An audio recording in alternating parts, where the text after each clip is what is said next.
The history of India. So, who colonized India? I think it was the British. Yes, but the British controlled only parts of India.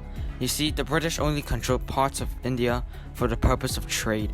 The British wanted to trade for their profitable resources. India had goods that the British craved, The spices. British first set up a trading location in Surat in 1612.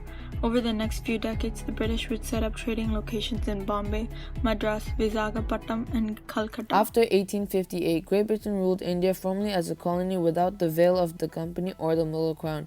Both the English East India Company and the Mughal Empire came officially to an end. The British Raj, Hindi for rule or reign in India, would last another 90 years, from 1848 to 1947. Over the next 8 decades, a series of wars, treaties, and annexations extended the control of the company across the subcontinent, controlling most of India to British governors and merchants.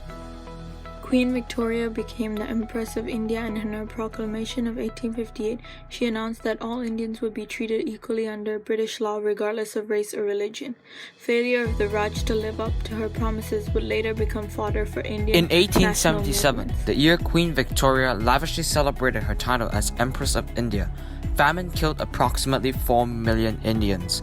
By the end of the 19th century, the Suez Canal and the prevalence of steamships dropped travel time from Britain to India to just 3 weeks, as opposed to 6 months travel time 100 years earlier. Railroad building increased under the Raj both to encourage economic growth and to expand the benefit of moving troops efficiently across the country for security. Between 1860 and 1880, miles of railroad tracks increased from 836 miles to almost 10,000. The roots of Indian nationalism can be traced to the beginning of the era of British rule in Bombay, Bengal, and Madras. Nationalism emerged because they weren't happy with British presence. The nationalists wanted to rule themselves. There was tension between Hindus and Muslims. After World War II, nationalist movements were widespread across India. The British were in huge debt after World War II, meaning that they didn't have the resources to control India, so plans were made to leave India and make it independent.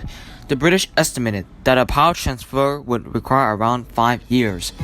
However, when the person in charge of the power transfer, the Viceroy of India, Lord Mountbatten, arrived in 1947, he decided that It was decided that India should be split into two countries, India and Pakistan, based on religion, Hindu and Islam. The British lawyer, Sir Cyril Ratcliffe, came to India 1 month before the deadline. He was given 5 weeks to draw the borders of India and Pakistan. He would look at one district. If the district had a Muslim majority, he would make the district part of Pakistan. Otherwise, if the district had a Hindu Sikh majority, he would make the district part of India.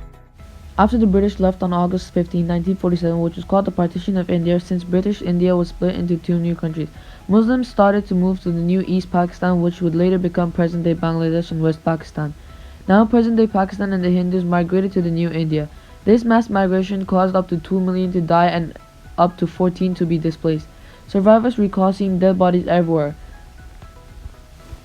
Pakistan was known for the vast amount of Muslims in the country, and India was being known for the vast amount of Hindus. Then the reason the war started was because of the status of Kashmir. Kashmir had a Hindu king, but had a Muslim population. Pakistan and India both claim Kashmir as theirs, causing war to erupt.